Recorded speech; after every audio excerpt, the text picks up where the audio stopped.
Praise the lord. ప్రభువైన యేసుక్రీస్తు నామములో అందరికీ వందనాలు.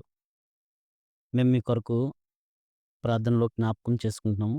మా కొరకు గూడా మీరందరూ ప్రార్థనలో జ్ఞాపకం చేసుకోవాలని మనవి చేస్తున్నాం. దేవుడు మనకు ఈరోజు ఇచ్చిన వాగ్దానం.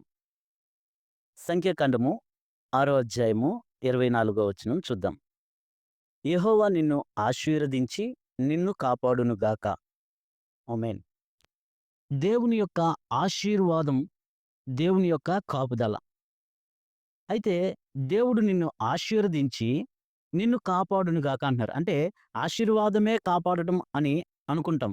అయితే దేవుడు మనకు స్పష్టంగా ఏం చెప్తున్నాడంటే, దేవుడు నిన్ను ఆశీర్వదించి నిన్ను కాపాడును గాక. చాలామంది జీవితాల్లో ఆశీర్వాదం ఉంటుంది. కాపుదల కొంత తక్కువుంటుంది.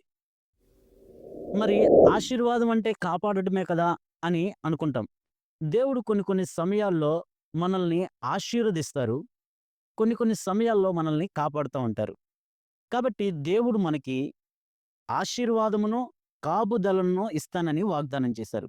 మరి ఈ యొక్క ఆశీర్వాదాన్ని, కాపుదలని మనం సంపాదించుకోవాలంటే మనం ఏం చేయాలి? మొట్టమొదటిగా ఆశీర్వాదం అంటే ఏంటి?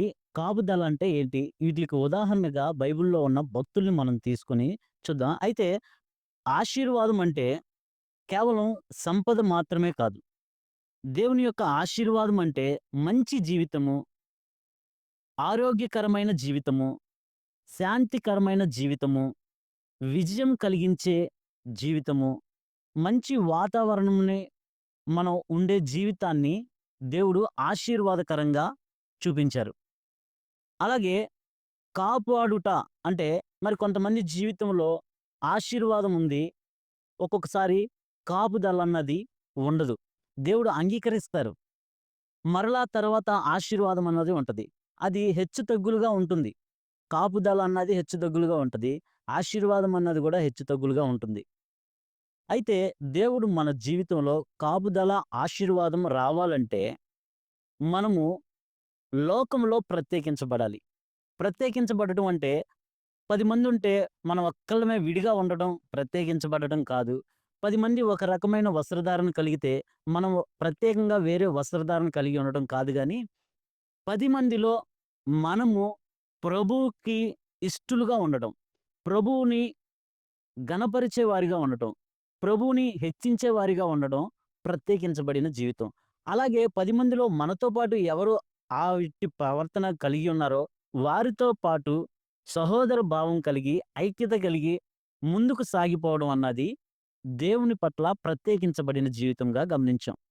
కాబట్టి ఈ యొక్క ఆశీర్వాదం, ఈ యొక్క వాగ్దానం మన జీవితంలో నెరవేరాలి అంటే మొట్టమొదటిగా దేవునికి ఇష్టులుగా ఉండాలి. మనం ఏ పని చేసినా దేవుడు మెచ్చేవారిగా, దేవుడు ఇష్టపడేటట్లుగా ఉన్న జీవితం మనం జీవించగలిగితే ఈ ఆశీర్వాదాన్ని మన జీవితంలో సంపాదించుకోగలం.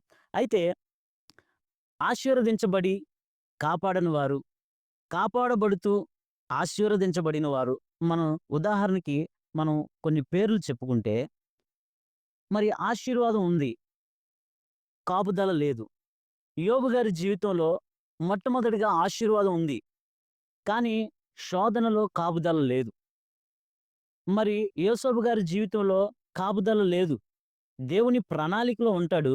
కానీ అనేకమైన కష్టాల ద్వారా ఆయన నిరీక్షణ కలిగి ఉన్నాడు కాబట్టి, దేవుడు ఎప్పటికైనా నన్ను ఆశీర్వదిస్తాడన్న ఉద్దేశం ఆయన ఉండి ప్రవర్తించాడు కాబట్టి, ఆశీర్వాదకరంగా బైబిల్‌లో ప్రత్యేకముగా ఆశీర్వాదంలో హై స్థాయిలో యేసోబు గారిని చూడగలం. మరి గుంటలో పడేసినప్పుడు కాపాడలేదు. మరి అలా అనుకునుంటే ఆశీర్వాదం వచ్చేది కాదు. ఆశీర్వాదకరముగా ఉండేవాడు గూడా కాదు. అన్నిటిని సహించాడు కాబట్టి దేశానికే ఆశీర్వాదకరంగా ఉన్నాడు. కొన్ని కొన్ని పరిస్థితుల్లో సురక్షితంగా ఉంచల దేవుడు. కొన్ని శ్రమలను అంగీకరించాడు. కాబట్టి ఆశీర్వదించబడ్డాడు యేసోబు గారు. మరి డానియేల్ గారు కాపాడబడ్డారు. ప్రతి విషయంలో కాపాడబడ్డాడు. చంపేటప్పుడు యూదులందరిని, జ్ఞానులందరిని చంపేయాలి అనుకున్నప్పుడు కాపాడబడ్డాడు. మరి సింహాల బోనులో కాపాడబడ్డాడు. ఆశీర్వదించబడ్డాడు. 2 రకాలైన దీవెనలు ఆయనకి దక్కినియి.